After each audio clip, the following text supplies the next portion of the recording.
à Dieu, que le Seigneur notre Dieu vous bénisse et qu'il vous fortifie. Nous sommes très heureux d'être là en votre compagnie, partageant la parole de Dieu avec vous. Prions le Seigneur. Seigneur notre Dieu, notre Père, nous voulons te dire merci et te dire combien de fois nous t'appartenons et nous sommes heureux, Seigneur notre Dieu, de t'appartenir, qu'en vérité tu es le véritable Père. Tu es celui qui nous a rachetés de la vaine manière de vivre. Tu es celui qui nous guide chaque jour en nous purifiant, Seigneur, par le sang de Jésus. Merci pour ton œuvre, Seigneur notre Dieu, au quotidien dans notre cœur. Merci de nous amener à être semblables à Christ, ton Fils bien-aimé. Le règne, la célébration, la gloire te reviennent à toi seul. Parle à nos cœurs et enseigne-nous encore. Au nom de Jésus. Amen. Que notre Dieu vous bénisse et qu'il vous fortifie. Savons que le Seigneur revient bientôt et nous devons garder les yeux sur lui. Matthieu chapitre 14, Matthieu chapitre 14, le verset 23 jusqu'au verset 30. Quand il eut renvoyé, il monta sur la montagne pour prier à l'écart, et comme le soir était venu, il était là seul. La barque, déjà au milieu de la mer, était battue par les flots, car le vent était contraire. À la 4e veille de la nuit, Jésus alla vers eux, marchant sur la mer. Quand les disciples le virent marchant sur la mer, il fut troublé et dit, c'est un fantôme. Et dans leur frayeur, ils poussaient des cris. Jésus leur dit, aussitôt, rassurez-vous, c'est moi. N'ayez pas peur. Pierre lui répondit, Seigneur, si c'est toi, ordonne que j'aille vers toi sur les eaux. Et il dit, viens. Pierre sortit de la barque et marcha sur les eaux pour aller vers Jésus. Mais voyant que le vent était fort, il eut peur, et comme il commençait à enfoncer, il s'écria, Seigneur, sauve-moi. Verset 31, aussitôt Jésus étendit la main, le saisit et lui dit, homme de peu de foi, pourquoi as-tu douté? Homme de peu de foi, pourquoi as-tu douté, dit Jésus. Voici la parole de Dieu pour nous aujourd'hui.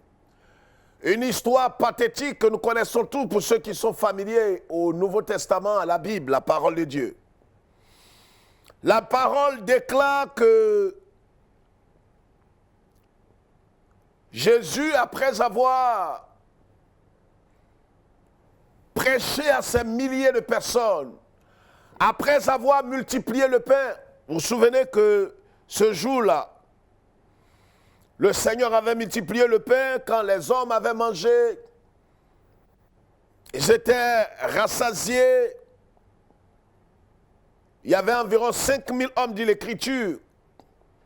Au verset 22 de ce même chapitre 14, il dit aussitôt, il obligea les disciples à monter dans la barque et à passer avant lui, de l'autre côté. Il obligea même les disciples. Les disciples donc, obligés par leur maître, ils se sont mis dans la barque et il allait de l'autre côté.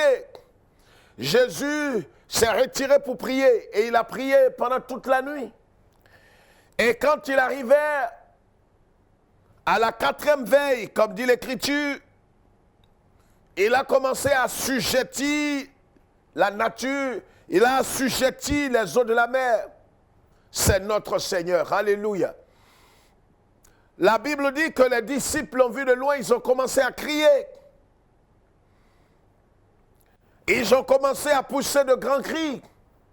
Et pourtant, ils venaient à leur secours. Ils voyaient que la barque dans laquelle ils étaient frappés de part et d'autre par les vagues. Jésus leur dit dans cette parole rassurante, rassurez-vous, c'est moi. Pierre, qui voulait encore plus se rassurer, a dit, Seigneur, si c'est toi, ordonne que je vienne vers toi. C'est là qu'il va faire cette expérience pathétique. Jésus lui dit donc, viens, Pierre, sortit de la barque. Alléluia. Verset 29. Pierre sortit donc de la barque et marcha sur les eaux pour aller vers Jésus. C'est le Seigneur qui lui a dit, viens. C'est pourquoi le thème que je voudrais humblement partager avec vous c'est garder les yeux fixés sur Jésus. Gardez les yeux fixés sur Jésus.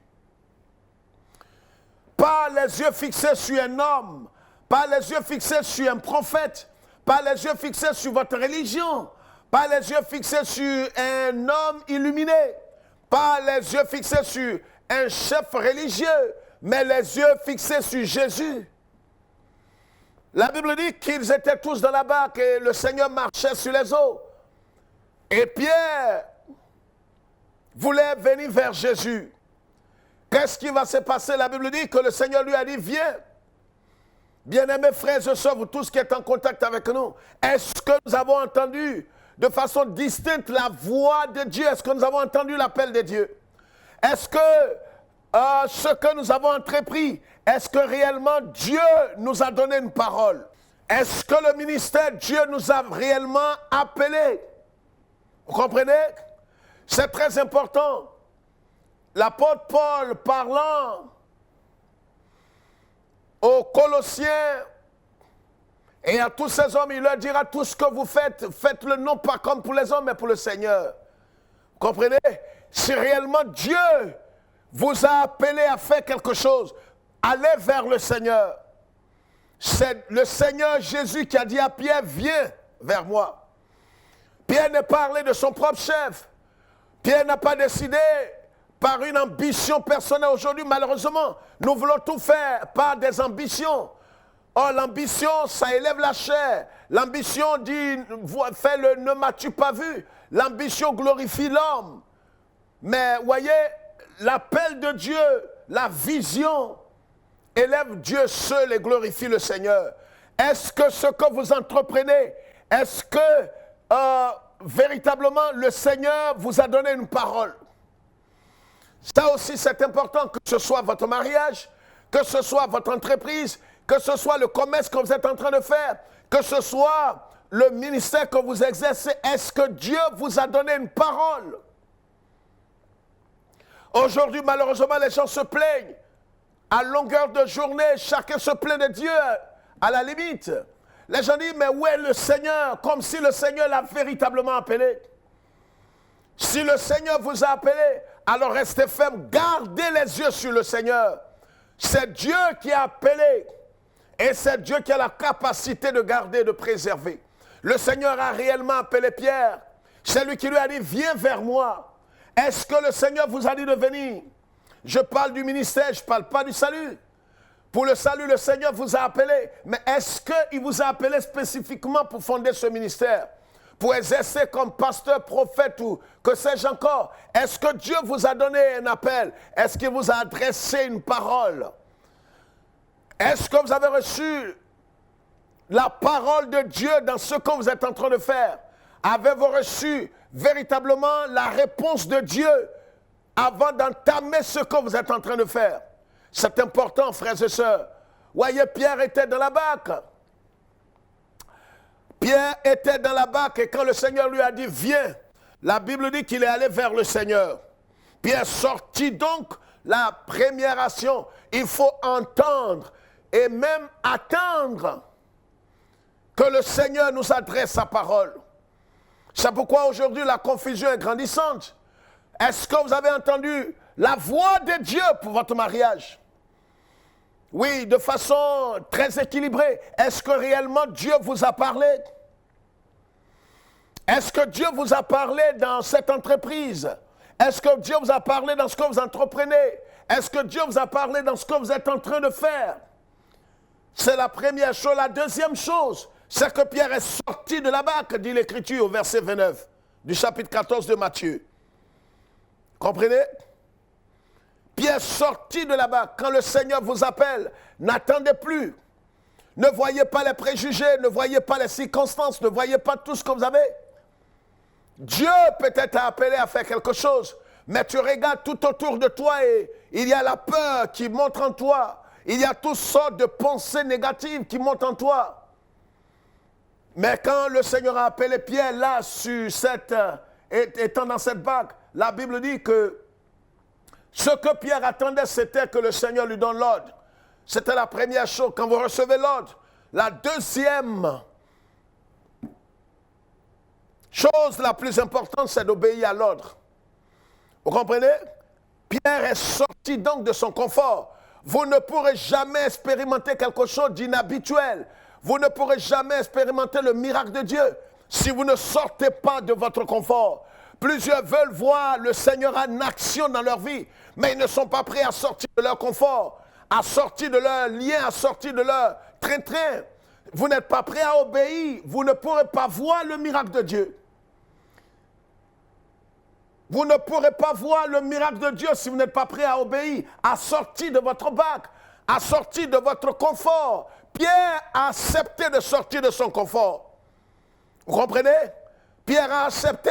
Vous ne pourrez pas voir de grandes choses. Les gens disent aujourd'hui, je veux voir des choses extraordinaires. Je parle de la foi biblique. Je veux voir la puissance de Dieu manifestée dans ma vie. Mais il faut que tu sortes de ton confort. Tu ne peux pas demeurer. Ton confort peut être le péché. Ton confort peut être l'iniquité. Ton confort peut être quelque chose d'anormal. Tu dois sortir de ton confort, sortir de ton train-train et avancer vers Dieu, obéir au Seigneur. Vous comprenez? Tu vis peut-être dans les liens de l'adultère. Tu sais que la femme avec qui tu es n'est pas ta femme. Tu as divorcé, tu t'es remarié pendant que ton conjoint est vivant. Et le Seigneur te dit, viens vers moi. Tu dis, mais Seigneur, qu'est-ce que je vais faire? Je ne peux pas parce que tu vois mon âge et tu comprends ma situation. Le Seigneur te dit, viens. Mais tu vois, tu ne pourras pas expérimenter véritablement la visitation divine et le miracle de Dieu, le toucher de Dieu, si tu ne sors pas de ces liens. Pierre a entendu, le Seigneur lui dit, viens. La deuxième action, c'est que Pierre sort de sa barque et va vers Jésus. Et la troisième action, il a commencé à marcher sur les eaux. Alléluia. Il a entendu l'appel, il s'est mis en action et il a commencé à marcher. Il a obéi d'abord en sortant de son confort. Et la troisième action, il a commencé à marcher sur l'eau pour aller vers Jésus. Malheureusement, c'est là que le bas blesse.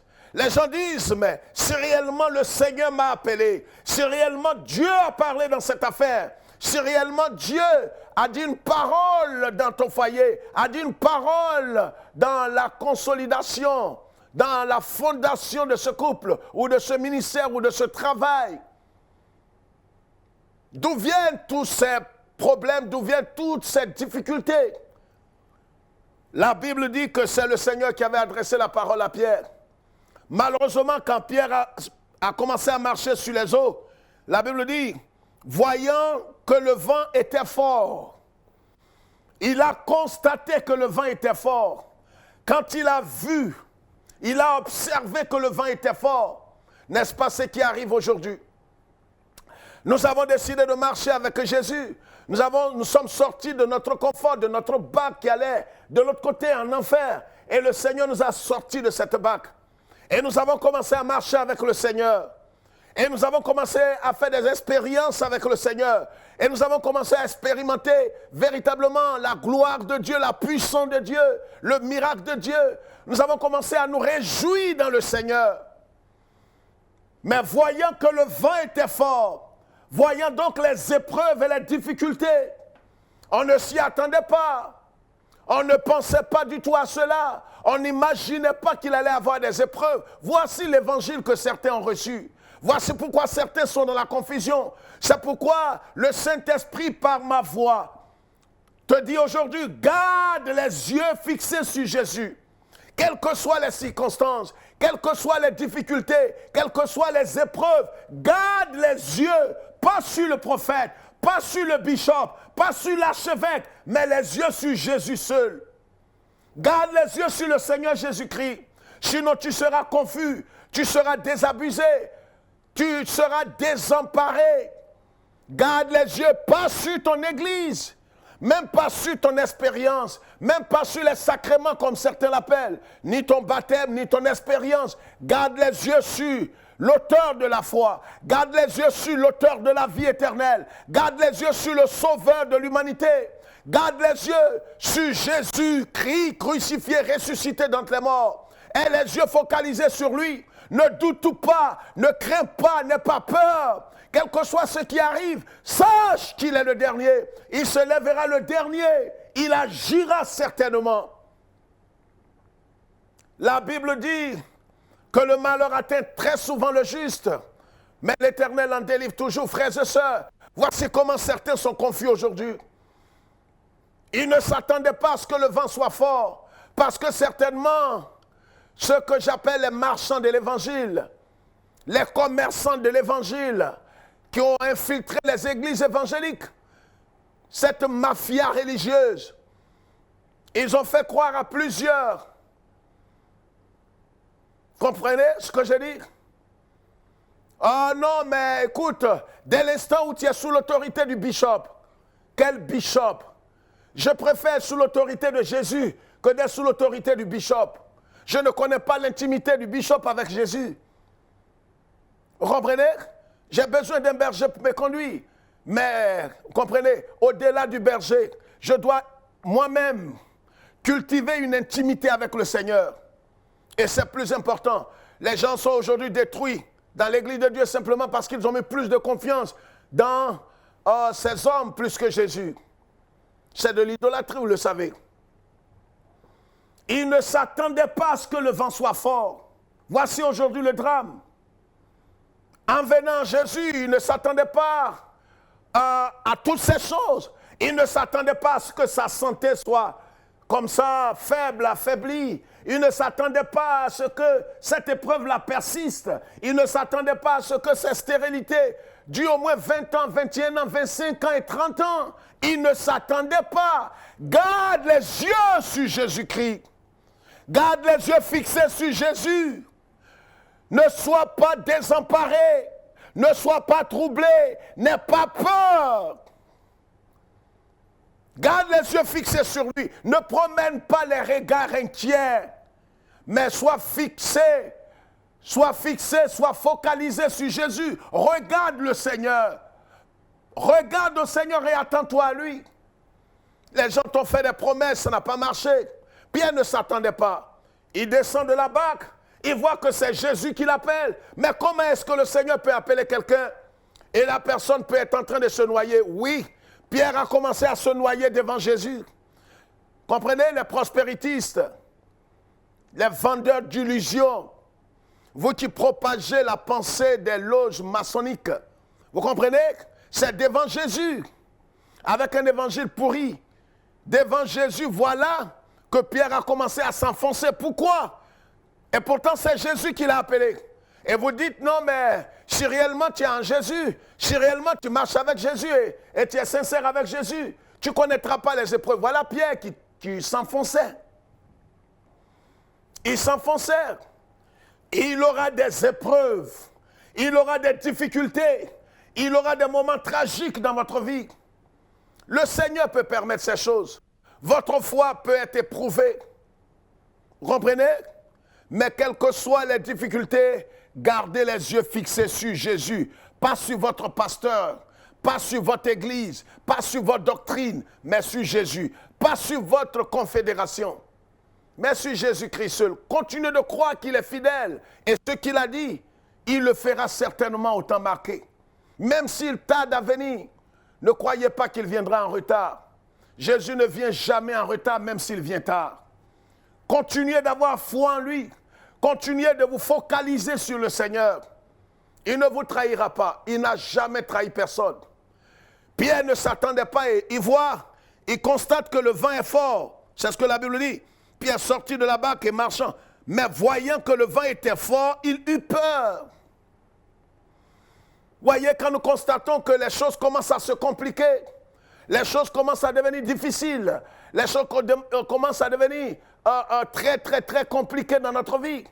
On se demande, mais est-ce que cela était prévu? Voyez? Parce qu'on a fait croire aux gens que non, ça va passer, tu vois. Il n'aura rien de compliqué parce que tu as fait une bonne offrande au pasteur et tu as fait une offrande sacrificielle.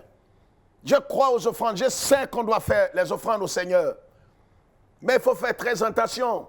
Certains en abusent. Pourquoi? Parce que on veut la facilité, la voie de la facilité. Pierre a eu peur Dès que les épreuves et les difficultés arrivent, dès que le vent devient fort dans notre vie, oui, il nous arrive d'avoir peur. Il nous arrive d'être désemparés. Quand les choses commencent à se compliquer dans votre foyer, dans votre santé, dans votre ministère, dans votre vie, dans la vie de vos enfants, si vous n'avez pas les yeux fixés sur Jésus, Jésus était en face de Pierre. Il a oublié que le Jésus qui lui a dit « Viens vers moi » a la capacité de le délivrer, de le garder. Et aussi longtemps que Pierre avait les yeux fixés sur Jésus, le vent était là, mais le vent ne l'avait pas emporté, les eaux ne l'avaient pas englouti. Tant que vous aurez les yeux fixés sur Jésus, ce monde dans lequel vous êtes, ce monde est perturbé depuis belle lurette, ce monde est agité, mais vous n'allez pas craindre. Le Seigneur sera avec vous. Les sociétés secrètes vont s'agiter, les sorciers vont s'agiter autour de vous. Les religieux vont s'agiter, les chrétiens mal affermis vont vous persécuter. Vous serez traînés ça et là. Vous allez connaître toutes sortes de difficultés, mais gardez les yeux fixés sur Jésus. C'est pourquoi la Bible dit que le malheur atteint le juste, mais l'Éternel en délivre. Voyez, si nous avons les yeux fixés sur Jésus-Christ, très souvent nous disons, je compte sur le Seigneur. Je sais de quoi je parle. Il y a des décennies en arrière, je dis bien des décennies, je disais que je comptais sur le Seigneur pour ma vie, je comptais sur le Seigneur pour le ministère. Mais en vérité, je comptais sur les hommes et les femmes qui étaient dans l'église, qui apportaient leurs dîmes et leurs offrandes. Je suis très sincère. Mais quand Dieu a commencé à m'éprouver, véritablement, j'ai compris que mon appui n'était pas véritablement Jésus, mais mon appui était les hommes.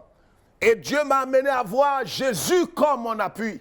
Aujourd'hui, je peux dire avec Saint Paul, je sais en qui j'ai cru. Votre appui ne doit pas être les hommes. Votre appui ne doit pas être le chef de votre groupe. Votre appui ne doit pas être le pasteur. Votre appui, pasteur, ne doit pas être les fidèles de votre église. Votre appui doit être Jésus et Jésus seul. Pierre avait oublié cela et il a commencé à s'enfoncer. Heureusement pour lui, il savait que le maître, le souverain était en face de lui. Lui qui a assujetti les lois de la nature était en face de lui. Il n'a pas crié à ses amis qui étaient dans la barque. Il n'a pas crié le nom de Matthieu ou de Jean. Non, il n'a pas crié le nom de Jacques. Il n'a pas crié le nom de Marie, la mère de Jésus. Il a dit, Seigneur, sauve-moi. Dans les difficultés, vers qui vous allez? N'allez pas vers la maman de Jésus. Elle ne peut rien faire pour vous. N'allez même pas auprès d'un apôtre. N'allez pas vers un prophète ou un archevêque ou un illuminé qui est assis quelque part, qui prétend voir tout, qui sait tout, qui rentre dans les corps. Qui serait le prophète, le messager de la fin. Ces sorciers, ces mystiques de la fin des temps qui distraient le peuple, qui seront jugés par Dieu. Allez vers Jésus. Pierre a invoqué le Seigneur. Pierre a appelé le Seigneur à son secours. Appelez Jésus. Même si vous avez failli, même si vous êtes tombé plus bas, appelez-le. Il est encore vivant. Pendant que vous êtes en vie, il y a encore de l'espoir. Après la mort, il n'y a plus de possibilité. Vous savez que le purgatoire est une imagination, une insulte de vol. Oui, c'est de l'escroquerie morale. Le purgatoire n'existe pas. C'est une imagination des gens pour voler. C'est une organisation, une mafia religieuse. Ça n'existe pas. La Bible dit qu'il est réservé à l'homme de mourir une seule fois, après quoi vient le jugement. Vous croyez, avec toute l'intelligence que vous avez, que quand un homme meurt, il va au purgatoire et autour, ben, si c'est ça, tout le monde va vivre. Comme des pédés, des voleurs, des lesbiennes, des tricheurs, des adultères. Et puis bon, ben voilà, après la mort, on laisse un peu d'argent, on prie pour nous et on part de l'enfer au paradis. Soyez pas dans les bassesses. Ça n'existe pas. Pierre a appelé Jésus. Jésus l'a secouru, l'a délivré. Frères et sœurs, voici la parole de Dieu pour nous aujourd'hui. Demeurez focalisés sur Jésus. Ayez les yeux pas sur l'archevêque, pas sur le cardinal évangélique. Peu importe les exploits de cet homme. Aujourd'hui, vous voyez, les chrétiens évangéliques en grande partie sont devenus des esclaves des moutons. Je vous ai toujours dit, vous êtes des brebis, mais vous n'êtes pas des moutons. Vous n'êtes pas des moutons qu'on traîne où on veut.